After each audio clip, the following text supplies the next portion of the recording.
পথিক, সামনে red signal, পথযাত্রার নিত্য অশুভ বিড়ম্বনা। আমি জানি তোমার গন্তব্য পৌঁছতে কতক্ষণ লাগবে। অতএব তোমার তন্দ্রাচ্ছন্ন ভাব দূর করতে আমি বরং গল্প শোনাই। আমি রাজপথ, মানে রাজার পথ। রাজার চরণধূলি আপাদমস্তক মহার্ঘ অলঙ্কারের ন্যায় উদ্ধত প্রকাশ পেয়েছিল বলেই বলতে পারি আমি রাজপথ। আমার জন্ম নিয়ে মতভেদ আছে। এটা ছিল প্রাচীন ভারতবর্ষের একটি উপনিবেশ, মানে আমার আতুর ঘর, ঢাকা। ঢাকা নামকরণ নিয়েও একটু খোলসা করেই বলি। কথিত আছে সেন বংশের রাজা বল্লাল সেন নদীর তীরবর্তী এলাকায় ভ্রমণকালে একটি জঙ্গলে হিন্দুদের দেবী দুর্গার একটি বিগ্রহ খুঁজে পান।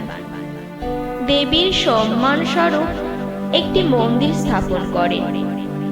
যেহেতু দেবীর বিগ্রহটি গুপ্ত বা ঢাকা অবস্থায় পাওয়া গিয়েছিল, তাই মন্দিরের নামকরণ করেন ঢাকেশ্বরী মন্দির। মন্দিরের নাম থেকে কালক্রমে স্থানটির নাম ঢাকা। 700 খ্রিস্টাব্দ থেকে 1200 খ্রিস্টাব্দের মধ্যে ঢাকা অঞ্চলটিতে শহর গড়ে ওঠে। আবার ঐতিহাসিকদের মতে মুঘল সম্রাট জাহাঙ্গীর 1610 খ্রিস্টাব্দে ঢাকাকে সুবাহে বাংলার রাজধানী হিসেবে ঘোষণা করেন।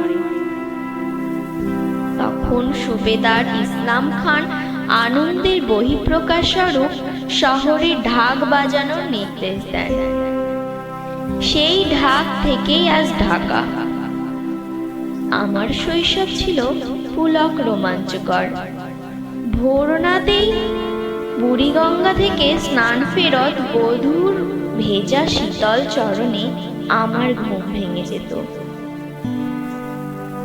প্রভাতে সূর্যোদয়ের সময় স্বর্ণ রশ্মি যখন যৌবন প্রাপ্ত বুড়িগঙ্গার অস্থির ঢেউয়ে প্রতিফলিত হতো, আমি জড় পদার্থ হয়ে ভাবুক হয়ে যেতাম। সারাদিন বনফুলের সাথে ধুলোকণা দিয়ে হেসে খেলে কেটে যেত। রিক্সা কিংবা টমটম গাড়ির টংটাং ধ্বনিতে আমার সকল ইন্দ্রিয় শিহরিত হয়ে উঠত। রাজা তার সৈনিক সহ আমার বক্ষ দিয়ে যখন ধপ ধপ করে চলত, তখন ভয়ে কুঁকড়ে যেতাম। ইখতিয়ার ও মোহাম্মদ বখতিয়ার খলজির 17 জনের অশ্বারোহীর পদাঘাতের চূর্ণ বিচূর্ণ ধূলিকণা কিংবা নবাব সিরাজউদ্দৌলার পরাজিত পদধূলি আমাদের পথে ইতিহাসের সাক্ষী হয়ে আছে। ক্রমশই আমার অবয়ব আকৃতি এবং কাঠিন্য পেতে লাগলো। অলি গলি পেরিয়ে ছড়িয়ে পড়লাম সর্বত্র। মাঝে মাঝে রোমাঞ্চ জাগে যখন কোনো রমণী নুপুর পায়ে রিনিঝিনি শব্দে হেঁটে যায়। তখন কিনা প্রেমিক বলে যায়, মজা লাগে যখন তোমাদের মধ্যে কত চড়ক গাছ প্রেমিক দেখি ম্যান হলে হাবুডুবু খায়। এখন আর নেই সেই স্বর্ণালী মুহূর্তগুলো। সবাই ঢালাই করা মোটা জিন্স পরে চটি পায়ে চটপট হেঁটে যায়, বোঝার উপায় থাকে না কোনটা কপোত কোনটা কপোতি। চারদিকটা বৈশাখের মধ্য দুপুরের মতো উত্তপ্ত খা খা। সবাই ত্রস্ত ব্যস্ত, পায়ে ছুটছে, শুধু ছুটছে। আজ আমি সংকীর্ণ শীর্ণ বয়োবৃদ্ধ। আমার কাঠামো তোমরাই বদলে দিয়েছ। যখন মাল বোঝাই লরি, ট্রাক কিংবা ট্রাম আমার বক্ষ পিষে চলে যায়, তখন ক্ষত বিক্ষত ঢাকার জন্যে তোমরা উত্তপ্ত কালো পিচ এবং কংক্রিট দিয়ে ঢালাই করে দাও, যাতে আরো বেশি যন্ত্রণা বইতে পারি। তোমাদের পদাঘাতে আজ আমি বোবা কৃষ্ণ পাথর হয়েছি। তোমাদের অযত্নে আমি সঙ্গীন ভেতরটা সমস্ত পুঁতি গন্ধময়, পাইপে ফাঁপা, বক্ষটা মাত্র কয়েক ইঞ্চি পুরো কংক্রিটের আস্তরণ। এই তো কয়েকদিন আগেও তোমরা সচক্ষে দেখতে পেলে। একটু বৃষ্টি হলেই আমি সাগরের মতো একাকার হয়ে যাই, দিন রাত্রি অবগাহন করতে হয়। তুমি কি ভেবেছো এটা শুধুই বৃষ্টির জল? এটা কি আমার সুপ্ত জমাট অশ্রু নয়?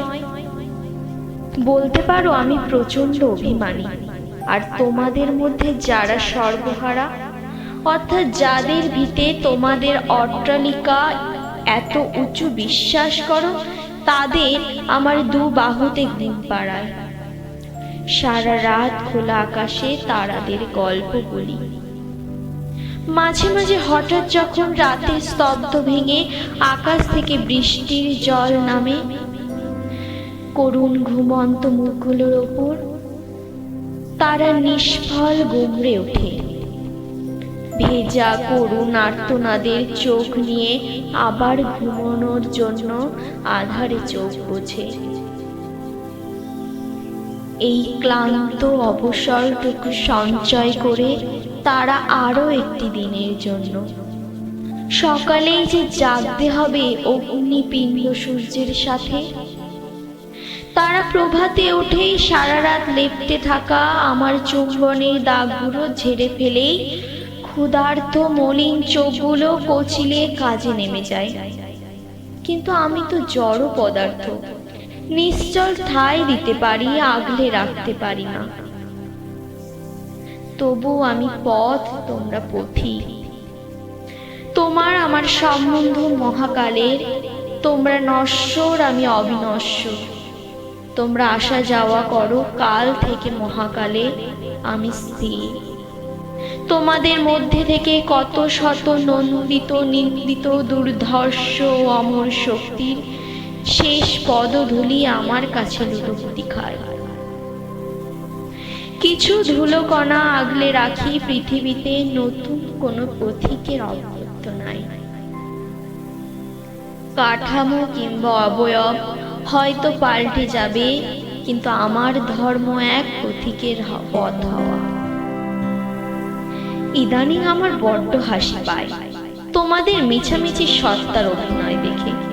আমি তো দেখি সমস্ত মানব জাতির হাত পা আকৃতি অবিকল এক, স্বর এক, একই প্রভুর প্রার্থনা করো। বিস্মিত হই যখন দেখি কিছু হাত পা মগজ অন্য কোনো ব্যক্তি সত্তার নিকট দায়বদ্ধ। যেসব ব্যক্তির কল্যাণে তোমাদের মধ্যে দুর্দান্ত প্রভাবশালী পশ্চাতে, সেই ব্যক্তিদেরই বড্ড ভয়। ঢাকার প্রসঙ্গে আসি। এই শহরে 12 মিলিয়ন লোকের বাস। প্রতিদিন রাস্তাঘাট বিভিন্ন যানবাহনে মানুষ সয়লাব হয়ে যায়।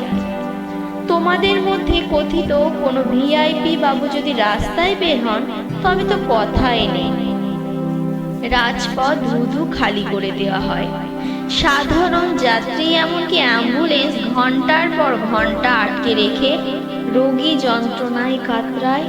নিশ্চল যানের লাল লাইট যখন আরো স্থবির হয়ে আরো লাল বর্ণ ধারণ করে, এটাই রাজপথের রক্ত হৃদয়, এটাই রাজপথের অবিচার।